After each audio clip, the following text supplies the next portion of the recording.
Halo semuanya, selamat datang. Sering kepikiran gak sih pas kita lagi asyik browsing, sebenarnya apa sih yang terjadi di balik layar situs web favorit kita? Nah, hari ini kita akan bedah tuntas semuanya. Kita bakal lihat gimana cara kerja situs web yang kita pakai setiap hari. Ya kan? Pertanyaan simple, tapi mungkin nggak semua orang tahu jawabannya. Kita ngeklik, kita scroll, kita belanja, kita nonton. Tapi apa sih intinya sebuah situs web itu? Yuk kita cari tahu bareng-bareng. Oke, ini dia peta perjalanan kita hari ini. Pertama, kita bahas dulu apa itu situs web. Terus, kita ngintip sedikit ke kode-kode di baliknya. Setelah itu, kita pahami cetak birunya. Dan terakhir, kita lihat apa sih langkah pertama buat mulai bikin web? Sip, kita mulai dari yang paling dasar dulu ya, gambaran besarnya.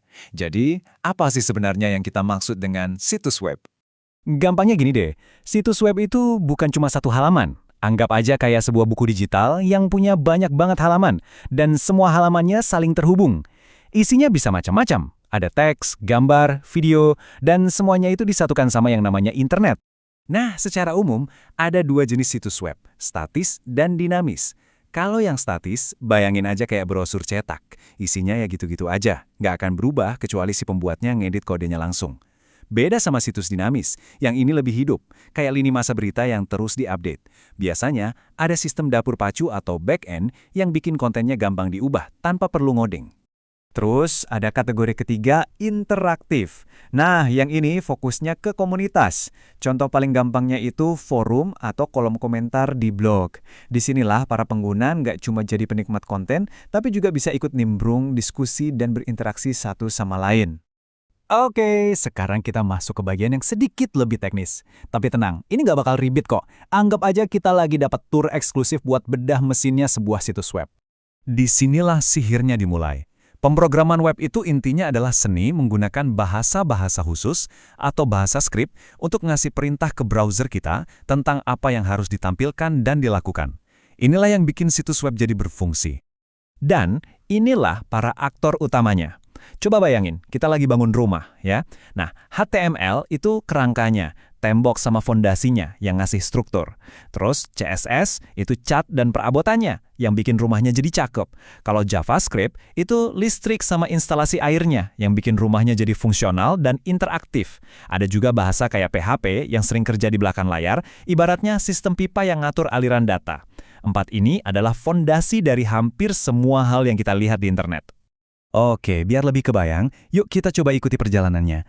Apa sih yang sebenarnya terjadi dari momen kita ngetik alamat web sampai halamannya muncul di layar kita? Perjalanan selalu dimulai dari sini, dari URL. Ini tuh persis kayak alamat lengkap sebuah rumah di dunia maya yang super luas. Dengan URL, kita ngasih tahu browser kita mau pergi kemana.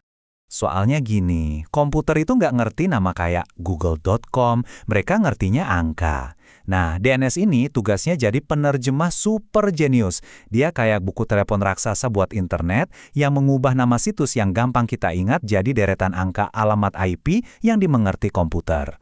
Begitu browser kita dapat alamat IP dari DNS, dia langsung ngetok pintunya si server web. Server ini pada dasarnya adalah komputer super canggih yang jadi rumahnya file-file situs web. Ibarat perpustakaan, dialah yang ngambilin buku atau situs web yang kita minta, terus ngirim ke kita. Oke, kita udah tahu cara sampainya di sebuah situs web.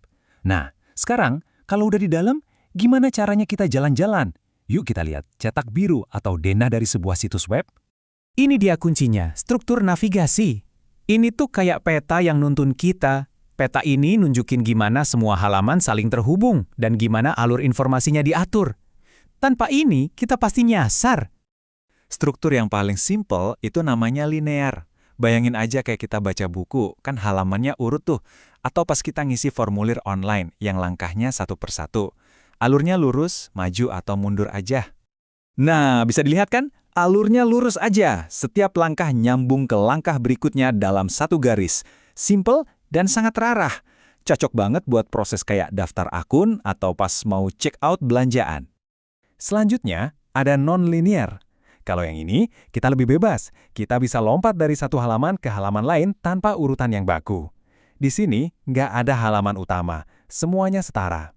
Bentuknya jadi kayak jaring laba-laba kan? Setiap halaman bisa nyambung ke banyak halaman lain. Jadi kita sebagai pengguna punya banyak pilihan mau menjelajah kemana. Nah, ini dia yang paling sering kita temui, struktur hierarki. Anggap aja kayak struktur organisasi perusahaan atau pohon keluarga. Semuanya dimulai dari satu titik pusat, biasanya halaman utama, terus bercabang jadi kategori dan subkategori yang lebih kecil. Contohnya jelas banget di sini.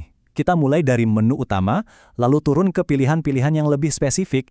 Ini cara yang sangat logis dan gampang dimengerti buat ngatur informasi yang jumlahnya banyak.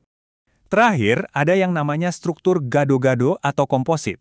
Sesuai namanya, struktur ini ngegabungin elemen-elemen terbaik dari jenis lainnya buat dapetin fleksibilitas yang paling maksimal. Coba perhatian deh, ini kan gabungan dari yang tadi-tadi. Ada cabang-cabang kayak hierarki, tapi di dalam cabangnya bisa jadi ada urutan yang linier.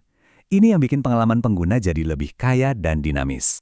Jadi setelah lihat semua ini, pasti ada yang penasaran. Oke, terus bikinnya pakai apa sih? Nah, ini dia langkah paling dasarnya.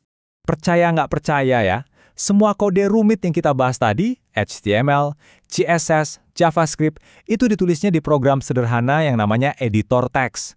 Beberapa mungkin udah ada di komputer kita, kayak Notepad. Ada juga yang lebih canggih kayak Sublime Text atau Atom.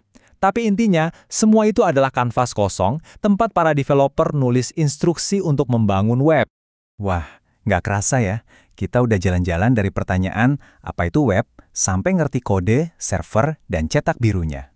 Sekarang, saya mau tinggalin satu pertanyaan buat kalian. Dengan bekal pengetahuan dasar ini, kira-kira imajinasi kalian bakal bawa kemana? Apa yang akan kalian ciptakan? Terima kasih sudah menyimak.